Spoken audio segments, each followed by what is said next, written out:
Well, thank you so much. Thank you, everyone, for being here today. I am truly excited because I get the chance to share with you the key ingredients for a long-lasting success that I found. And if you choose to invest in these, I think you will outperform any stock, business, or property that you ever have. Yes. So during this encounter today, feel free to say yes, say aha, nod your head. If I say anything that hits home, and so I can tell that you resonate and that I'm doing a good job. A few years ago, I had a quiet evening with my teenage daughter. Now, those with teenagers in the house, they know how rare those evenings are. We were cuddling on the couch, wrapped with blanket, and the TV was off. And she asked me, "Mom, what do you do for fun these days?" Now, with a smile on my face, I was ready to answer, just to recognize that I truly have no answer. Simple question, but it hit me hard. That night, I couldn't sleep. I remember myself sitting on the side of the bed, staring on the floor and thinking, when did I stop doing things for fun? Since you might have thought it. So that moment of self-reflection actually did not transform my life, did not get me to reach any resolution. But I knew that something inside me has changed, like a seed was planted. Few years later, I experienced what many call a midlife crisis. Everything was feeling heavy, dark. I was stuck in the cycle of waking up, going to work, getting back home, attending to my family, clean and kids, and repeat every day. Now, I remember asking myself or telling myself that, this is not what I imagined it to be. Don't get me wrong. I was having a good job, nice family. I am financially stable. So from the outside, everything looked great. But from the inside, I was really not fulfilled. So one night, I decided to approach what I'm going through away from emotions, maybe like a scientist, or at least like a doctor. So I pulled my notebook and I wrote the question, given that no accident or an emergency, life-threatening emergency will happen, what would be the life expectancy for a woman my age, lives my lifestyle, resides in US, where medical care is good? Answer, 80. I think it's fair. Next, I said I want to use some math skills. So 80 minus my current age, 40 at the time. Answer is 40. Now, I remember staring at that final answer. And within seconds, I can see the curtain, the heavy curtain that was blocking my view all those times, lifting up slowly. A fire lit inside me, and the question in my mind shifted from how did I get here to what else can I do in my 40 years? So that's me, very happy, because I discovered that I still have 40 years of adult life, adult productive life, that I can do wonder in it. So self-reflection is very powerful. It's that pause that creates the clarity in the room so you can figure out what's going on and what matters to you. So, and it is that moment when you slow down and you dare to ask yourself those hard questions so you can realign your life together. So self-reflection is the first step in any meaningful change. Now, I was looking for the recipe, as I said, for a long-lasting success, and I know that one ingredient will not make a recipe. So I had to look for another one. When I came across what we call, or the term like about our beliefs, mindset is your own beliefs about your own abilities. Now, the term mindset was coined by Carol Dweck. She is a psychologist and a researcher. And she has a great book called also Mindset. I encourage everyone to read. Through her work, she identified two different types of mindset, a fixed mindset and a growth mindset. Now, people with fixed mindset, they believe that their abilities are set. So I either have it or I don't. People with the growth mindset, they believe that we can grow our abilities. Through effort and learning, I can grow my abilities. Through their work, they found that the personality and the way people approach things depends on their fixed mindset or growth mindset, the type of mindset they operate under. So if you have a fixed mindset, people will shy away from any challenge because simply the challenge will expose their limitation because they believe they are limited. With fixed mindset, also, every time things doesn't go well, you look at it as a failure and a proof of your limitation.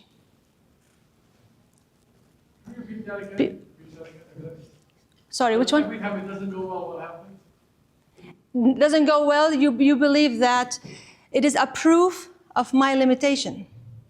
Okay? So if things doesn't go my way or the way it's expected, then I'm proven to myself because I believe as a fixed mindset person, I believe that I'm limited anyway, and any failure proves that to me. In addition, I will not be happy with other people's success. I'll be jealous of them. Why? Because their success will expose me also as being less and limited. Now, on the other hand, as you see, like growth mindset people have different approach to events and things in their life because they believe in learning. So any setback or failure, they will see it as a learning opportunity.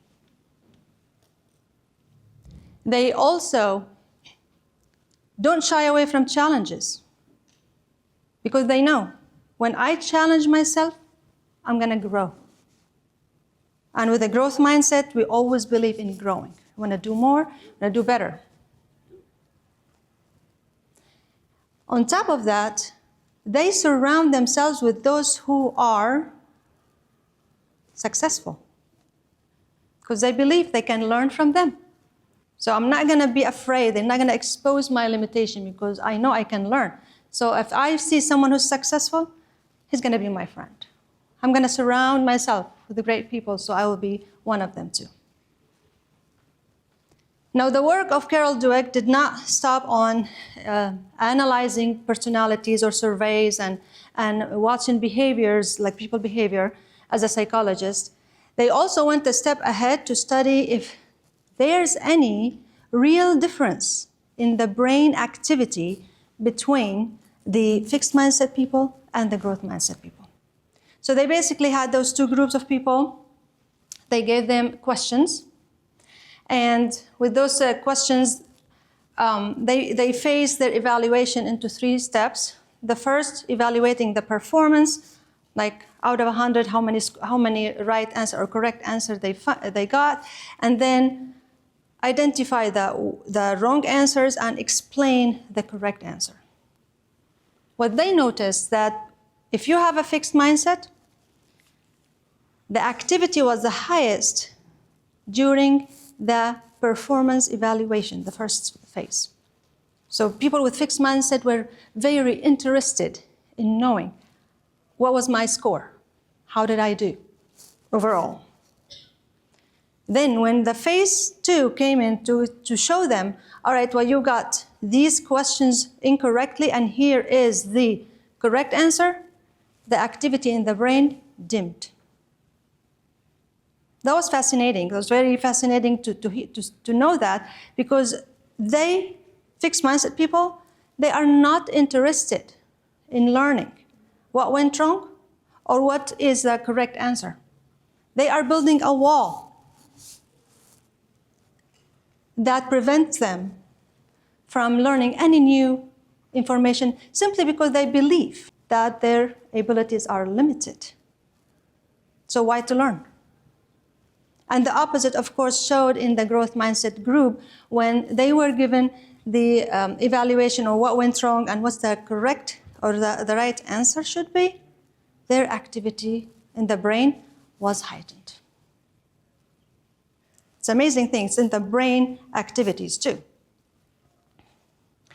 Now here's, I want to share a belief that I once had, and I'm curious truly, because we have a lot of doctors in here, I'm curious to know if anyone had any similar belief.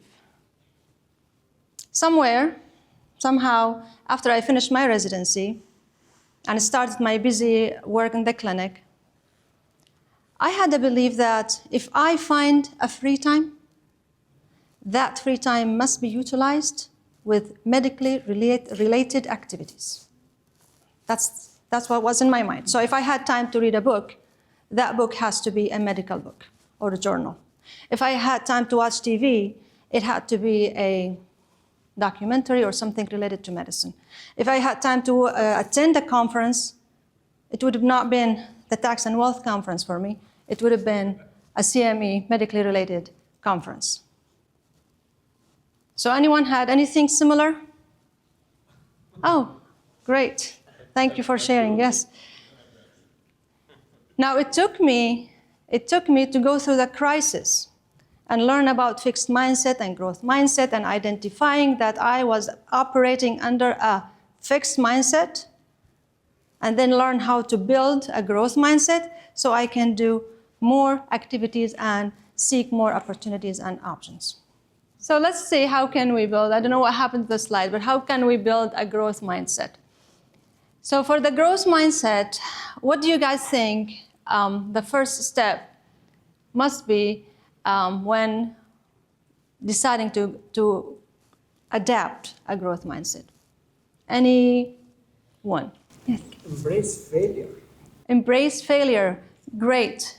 Yes. Self-awareness. I believe that this is the first step, which is the ingredient number 1 that we talked about, right? Self-reflection. So you need to have those moments. You need to get those moments into your routine. So you slow down, you reflect on what matters to you, what's going on in your life. Now, when you are having those self-reflection moments, you will identify, maybe I have a fixed mindset in dealing with my wife. Maybe I have a fixed mindset with my nurse in the office.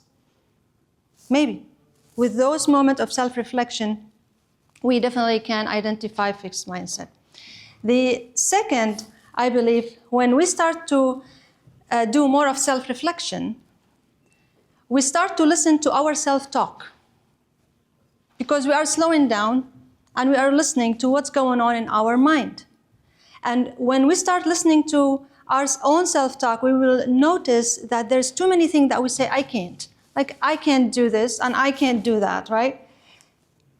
What the suggestion be from researchers is that go ahead and add to that, I cannot, I cannot yet.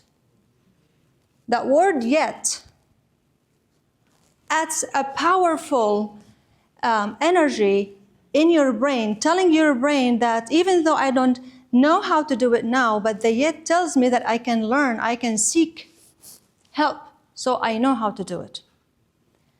Carol Dweck has a good TED Talk about the power of yet. Also, I would encourage you to listen to. The same one who wrote the Mindset book. Then embrace failure and challenges, of course. Look at them as learning opportunities. And of course, surround yourself with those people who constantly grow, who are successful, who seek learning opportunities in their life. So now we had two ingredients. The self-reflection and a growth mindset. Do you believe this is a good combination for success? If I am practicing the self-reflection and I am making sure that I acquire the growth mindset. Yeah, yes. But for me, when I check this formula and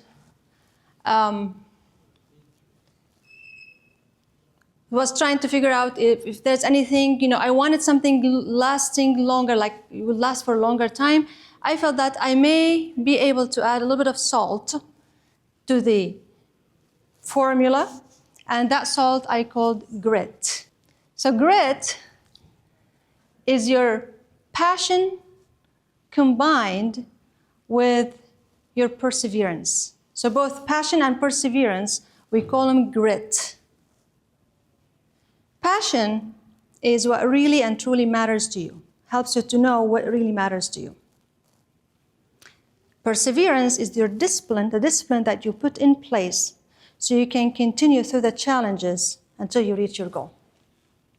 So basically, passion tells you the why, while perseverance shows you the how. Angela Duckworth is the one who made the grit popular. And she also has a book called Grit. I highly recommend this book. Angela emphasizes in the book that talent is not everything. What matters is your effort that you put in. So if you combine your effort with your talent, now you are having a skill. If you continue to add the effort to this skill, now you are mastering and you're achieving your goal. So basically, the effort will help you to develop the skill and helps you as well to achieve your goal. For Angela Duckworth and her work, it was very clear and recommended that to acquire grit, you have to have the growth mindset. You can't be gritty if you operate under a fixed mindset. So we're going to ask the same question here. How can we build the grit? What do you guys think? What is it? Perseverance. Yes, the perseverance. That's one. But we need to activate. Yes? Change your mindset, of course, for sure. So because grit is both passion and perseverance, what makes sense is to activate. So I need to find how can I activate passion and how can I activate perseverance, and that's how I can create grit. You don't think it's genetic? Epigenetic tells us No, that... because guys, we have teenagers in our homes. Yes, And we you do. can tell which one is passionate and which is not. And don't tell me it's not genetic. I can tell you. With passion, it's a driving force. And it can be amazing characteristic. And that dude that likes to sit on TV and doesn't want to do anything else and doesn't want to worry about things, I don't know how the grit's going to show up. Well, maybe we need to find a purpose behind his passion. So when it comes to passion, it can be either your interest and the purpose. It has to be like your interest. So it can be personal things. So what interests me, that's my passion, right? That's my passion. Yes. purpose is very important to make this passion last longer and take a curve if you need it. And the purpose mainly focuses on what is good in what I'm doing for others. Like, how can I be participating in the wellness of others through my passion? That's the purpose. So if you can find something that you can do for others, people wellness, that will help your passion to be like longer and lasting. For the perseverance, there's two things too that we need to focus on for the perseverance. It's the deliberate practice. I say deliberate, not repetitive. So it's not like I repeat the same thing again and again every day. Actually, with the deliberate practice, I need to be practicing something different every day. So my practice today is different a little bit than yesterday. And how to do that is when I'm practicing today, I am focused on my end goal. I should have that in mind, what my end goal is. And then immediately after I finish the practice, I need to give myself that immediate feedback. That feedback, based on the feedback, I'll find areas where I could have done something differently, so I will add it to my practice tomorrow, so tomorrow's practice will be different than today's. And that's what we call deliberate practice. And in addition to that, to make this deliberate practice longer, motivating, not boring, adding hope will help that to continue. And hope here is not like being optimistic. Hope here is believing strongly that my effort will get me to my goal. So have a strong belief that my effort is leading to that goal, combined with my deliberate practice. That's how I activate the perseverance. So we got the perseverance activated, we got the passion activated. Now we need to make sure that we are operating under the growth mindset. So in any area that we want to improve, with self-reflection, we can evaluate and see if there's anything needs to be done to change it from fixed mindset to a growth mindset. And of course, don't shy away from challenges and surround yourself with those gritty people who help you to keep going. Where does self-esteem fit in all this? It's in the self-talk. So when you are doing the self-reflection, when you are taking those moments to think, you will discover how your self-esteem is playing a role in here.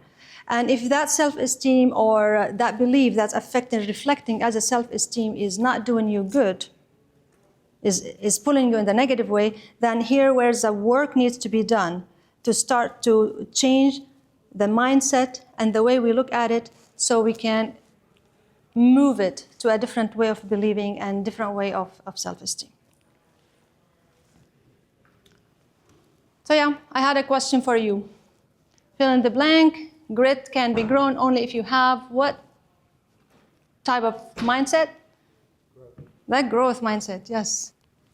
Now, when I think about COVID-19 lockdown, I see in that a real-time example of how these three ingredients, the self-reflection, the growth mindset, and the grit, are playing together. For the first time in a long time, the whole world closed. To me, people were actually forced to do self-reflection.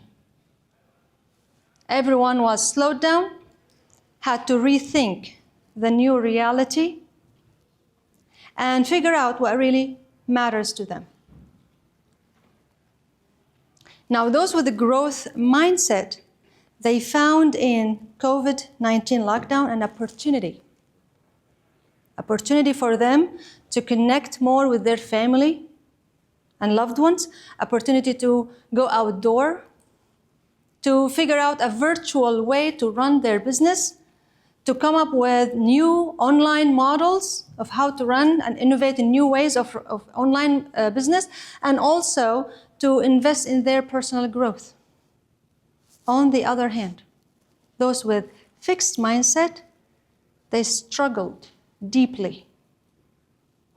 They feared the change. And they believed that the circumstances under the lockdown are going to be permanent.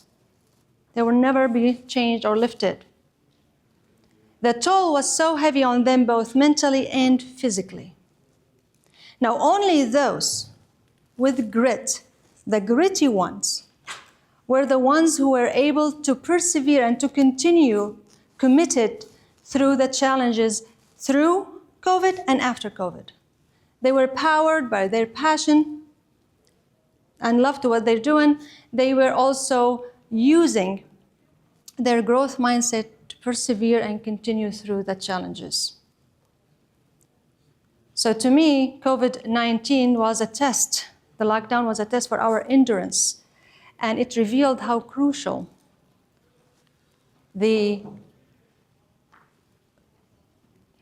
self-reflection, growth mindset, and grit to any lasting success. Now, this table here just shows how all of these three ingredients, they interact with each other, and we need them for a long-lasting success. Now, I hope by now I was able to convince you that investing in your self-awareness or self-reflection yields better decision-making. And we all know how good decisions are important for any business decision. Now, developing also a growth mindset will compound time after time, just like any financial investment. And that grit is a resilience equity that will help us through the challenges, and we will continue to learn, earn, and innovate. Now, my journey has started with a great question from my daughter. And my goal today was to stimulate some powerful question in each one of you. What are your goals? And are they aligned with your passion? Your core goals should ideally align with your passion. Here we go. We got Siri to answer, right? What kind of mindset do you operate under? And most importantly, what do you do for fun these days? Thank you.